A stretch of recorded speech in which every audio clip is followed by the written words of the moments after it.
The night was cold, very cold. The wind howled like a wolf. Mert pulled his jacket tighter. He walked quickly. His breath made clouds in the air. He was going nowhere special. Just walking, trying to stay warm. Mert shivered. He shouldn't have stayed out so late.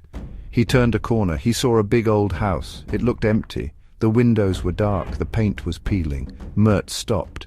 He felt drawn to the house.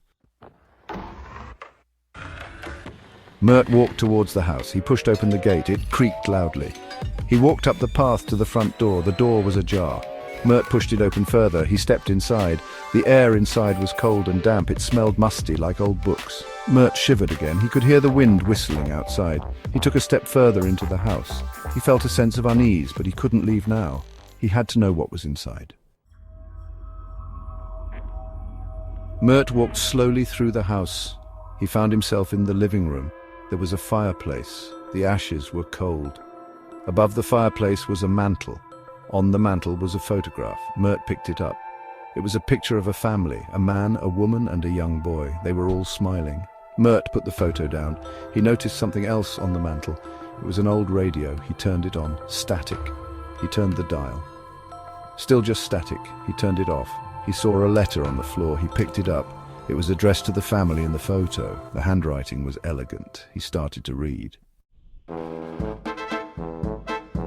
Section 4. A hidden key and a warning. The letter was dated 1925.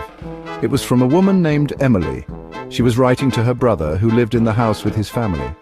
Emily's words were filled with fear. She wrote about strange things happening in her own house. She begged her brother and his family to leave their home. She warned them that something evil was coming. Mert finished reading the letter. He felt a chill run down his spine. He looked around the room again. He noticed a loose brick in the fireplace. He pulled it out. There was a small key hidden behind it. He picked up the key and examined it. He looked back at the letter. At the bottom of the page, in a shaky hand, was a message. The key unlocks the truth, but beware, some secrets are best left buried. Section 5. A knock at the door. Mert's heart pounded in his chest. He held the key tightly. What truth was Emily talking about? He had to find out. He put the letter in his pocket. He started to explore the house again. He tried the key in every lock he could find, but none of them fit. He was about to give up when he heard a noise. A soft knock. It came from upstairs. Mert froze. He listened intently. The knocking came again. 3 slow knocks. His blood ran cold. He was definitely not alone in the house.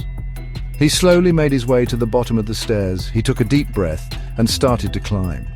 As he reached the top, he heard another noise, a scratching sound like claws on wood. It was coming from a room at the end of the hall. The door was slightly ajar.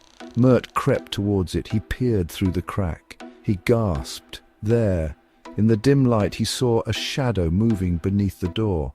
Something was out there, waiting for him.